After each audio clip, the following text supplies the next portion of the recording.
Biggest mistake you've watched someone make in their personal life. My 22-year-old son found a girlfriend. Teeny tiny little thing. She was 19 but looked 12. Cute, chatty, and full of spunk. She was raised by good parents, got good grades in school, and was a cheerleader too. They dated for 2 years.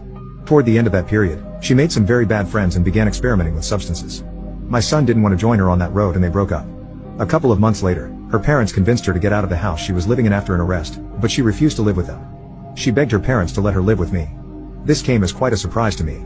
They had contacted my son and asked him. He said they'd have to ask me. They did and I said yes. I'm a sucker. My son and Amy moved in. Though my son had a job, she didn't. She was on probation and had to complete community service and report to the court. I took her to a local nonprofit where she met questionable new friends who were there for the same reasons. I gave her a serious warning about friending those kinds of people. Oddly, she listened and behaved. I also took her to the gynecologist. I wasn't about to put her and my son in the same room together without birth control. Turns out she had contracted a serious STD from someone she'd been with during their brief breakup and gave it to my son. They both had to be treated. Things went well for several months. I helped her get a job as a nurse's aide at a local nursing home. She completed her community service and completed her probation.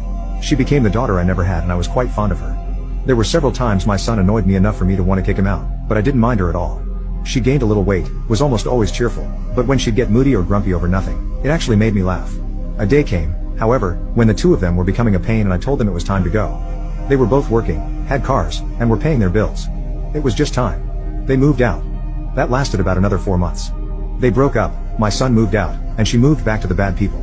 I followed her on social media and watched as she grew pale and lost weight. I prayed for her every day and missed her bouncy personality.